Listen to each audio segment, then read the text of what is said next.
మార్కాపురం జిల్లా మార్కాపురం గ్రామం. నా పేరు చోటువేలు ఇస్సాకు బైజెక్కుడుగా ఉంటాను. మా భూమిని 1920 నుంచి భూమిలో నిల్వ ఉంది. ఈరోజు సాగు చేస్తున్నాము. మా భూమిని గతంలో 7/10/2025 ఇలాగే దౌర్జన్యం చేసి ఆ రోజు మా భూమిలో దౌర్జన్యం ప్రకటించి మొత్తాన్ని పంపించాము. మళ్ళీ అప్పటి నుంచి ఇప్పటి వరకు ఎలాంటి సమస్య లేదు. కానీ నిన్న 30వ తారీఖున ఎమ్మెల్యే కందుల నారాయణ మనుషులు, ఎమ్మెల్యే నారాయణ రెడ్డి గారు, కొత్తైన ఒకరితో మల్లికార్జును వీళ్ళంతా భూమిలోకి వచ్చి 30వ తారీఖున ఆ గేటు పగలగొట్టి కంచెను పగలగొట్టి వాళ్ళు మొత్తం కోసేసి వాళ్ళు మొత్తం మన చెట్లు మొత్తం పూసేసారు. ఈ విషయమై మేము కలెక్టర్ గారికి చెప్పాము. కలెక్టర్ గారు ఏమన్నారంటే మా అధికారులతో మాట్లాడి నిర్ణయం తీసుకుంటామంటున్నారు. ఇప్పటికి 3 రోజులు అయింది, ఎలా నిర్ణయం తీసుకోలేదు. దీని మొత్తానికి కారణం మార్కాపురం ఎమ్మెల్యే కందుల నారాయణ రెడ్డి గారు ఉండి ఈ పని చేపిస్తారు. ఉండి అంటే పొలంలో రావట్లేదు, పొలం రాకుండా మొత్తం చేపిస్తారు. ఈరోజు మేము నారాయణ గారికి వచ్చి అడుగుతున్నాం. నేను ఓడిపోతే గడియార స్తంభం మీద ఉరేసుకుంటా అని చెప్పారు. అయితే ఈరోజు మాదిగల్ని మా పొలంలోకి వచ్చి మమ్మల్ని ఉరేస్తున్నారు. నిన్న మా ఆడవాళ్ళని మేము కలెక్టర్ ఆఫీస్ కాడికి పోతే కలెక్టర్ ఆఫీస్ కాడ మా ఆడవాళ్ళు వస్తుంటే కలెక్టర్ గారితో మాట్లాడి కలెక్టర్ గారు వస్తుంటే ఆటోలు నాటి మీ భర్తను చంపుతాము, ఏరైనా చంపుతాము, అయ్యప్పని చంపుతాము, శవాల్ని భూమిలో పగలబెట్టి పూర్తి చేస్తామని చెప్పి పంపించే కౌడీలు మాత్రం నినాదాలు ఆడవాళ్ళు చేశారు. మా ఆడవాళ్ళు భయప్రాంతం ప్రాణాలు అడిచేట్లు మా ఇంటికి చేరుకున్నారు. మేము మమ్మల్ని ఎక్కడ పడతారని రోడ్డు కాశారు.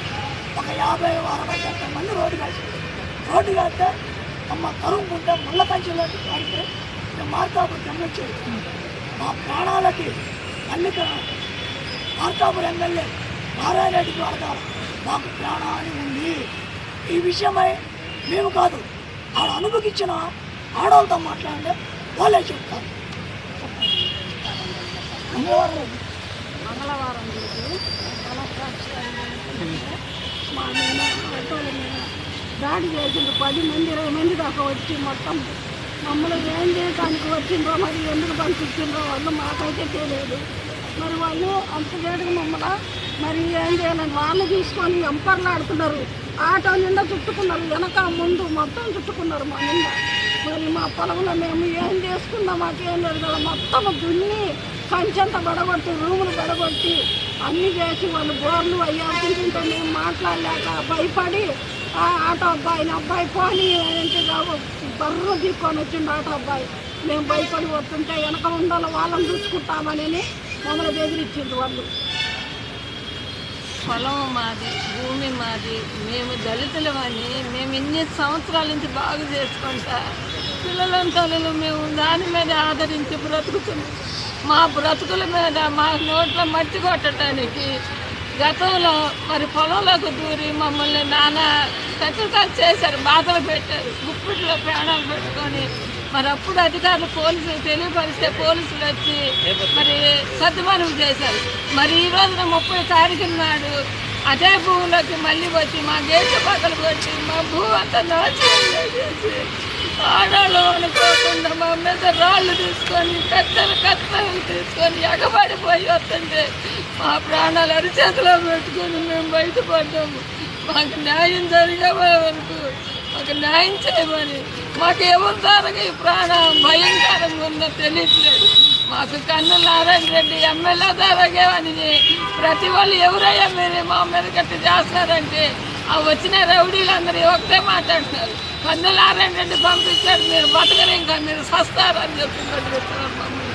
మాకు న్యాయం దయచేయమని చూడమని మేము అధికారులు ప్రభుత్వాన్ని కోరుకుంటూ మా బాధలు వినిపించుకుంటాం. అయ్యా విషయమై మేము ఇట్లాంటి దౌర్జన్యాలు ఎదుర్కొంటా ఉన్నాము. చంద్రబాబు నాయుడు కానీ ముఖ్యంగా చంద్రబాబు నాయుడు గారు, పవన్ కళ్యాణ్ గారు, అట్లాగే నారా లోకేష్ గారు ఒక్క అవకాశం మాకు మిమ్మల్ని కలిసే అవకాశం ఉంది. మేమైతే మందు తాగి చచ్చిపోవడం ఎదుర్కొన్నాం, కానీ పొలాల్లో మాత్రం వదిలిపెట్టే ప్రసక్తి లేదు. ఫోటో ప్రభుత్వంలో మేము మాకు సహాయం చేద్దామని ఆలోచించాము. ఈరోజు ఎమ్మెల్యే గారిని నిలబెట్టి మాట్లాడినా ఇదే చెప్తాం. మేము ఓట్లేసి గెలిపించి ఈరోజు మేము మా పొలాలని గుంజుకోవడానికి ఎమ్మెల్యే గారు ప్రయత్నిస్తాను కాబట్టి దయచేసి ఎమ్మెల్యే గారు మీరు మా మాదిగల ఎస్సీలమైన మేము దళితులం, మా పొలానికి రక్షణ చేకూరుతుంది. మీరే మా పొలం లాక్కుంటే మాకు అన్నం పెడతారని మిమ్మల్ని గెలిపిస్తే మా అన్నం పళ్ళం లాక్కుంటున్నారు సార్. ఇది ఎక్కడ ధర్మం అండి? ఇది ఎక్కడ ధర్మం సార్? నారా లోకేష్ గారు మా మొరల విని మాకు ఒక్క నిమిషం మాకు మీరు అమరావతి వస్తే కల్పించి ఏర్పాటు చేయమని ఒక ప్రత్యేక జిల్లాలో ఒక ప్రత్యేక అధికారిని ఈ భూముల మీద కేటాయించమని మేము కోరుకుంటున్నాం.